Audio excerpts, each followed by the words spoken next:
चुनाव को लेकर जिस तरह कल समीकरण बदले हैं, चुनाव की क्या स्थिति देखते हैं?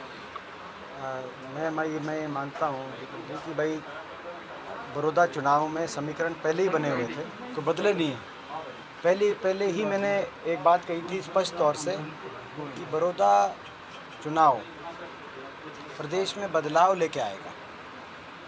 प्रदेश की विकास की गाड़ी का जो बुरी तरह एक्सीडेंट किया, कोई दूरदर्शी सोच के साथ सरकार नहीं चली। हर वर्ग को चोट मारने का काम इस सरकार में हुआ। किसान पे ज़बरदस्त चोट, किसान पीपली में पिटा सड़कों पर, तो उसकी फसल मंडियों में पिटी।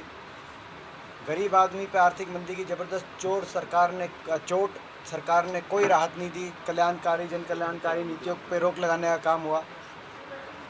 नौजवान देश में सबसे नंबर 1 पे बेरोजगारी, छोटी बात नहीं है ये छोटी बात नहीं है। यूपी बिहार से भी ज़्यादा बेरोजगारी हरियाणा में, क्योंकि नई ना फैक्ट्री लगी।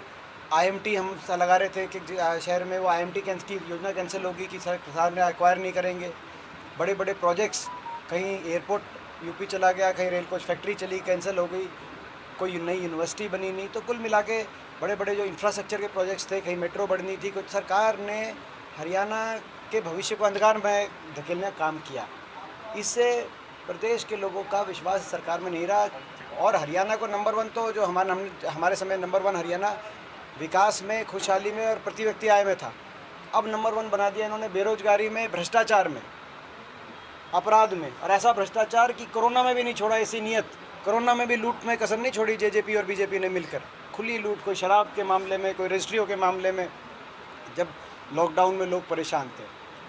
तो ऐसी सरकार को बदलने का मन बड़ौदा वासियों ने बना रखा है, हरियाणा वासियों ने बना रखा है। और बड़ौदा में पहले ही समीकरण हमारे जीत के बने हुए थे। बीजेपी और बीजेपी दो इकट्ठी पार्टियां हैं आपके सामने, तो कुछ ना कुछ बेनिफिट उनको मिलता दिख रहा है, या आप दो पार्टियों का मुकाबला अकेली पार्टी कर पाएंगे? देखिए, दोनों पार्टियों का मुकाबला हम सच से करेंगे, क्योंकि एक बहुत झूठी पार्टी है और एक जमा झूठी पार्टी है।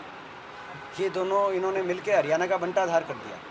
आपने खुद ही देखा, मैं नहीं कह रहा, मगर ये पिछले 1 साल में तो इन्होंने इतना नुकसान पहुंचाया, हरियाणा की इमेज को भी नुकसान पहुंचाया है कि जो है आज हरियाणा की जनता इनसे छुटकारा चाहती है। और बड़ौदा में हम सरकार के खिलाफ जनता के बीच में अविश्वास प्रस्ताव पेश करेंगे।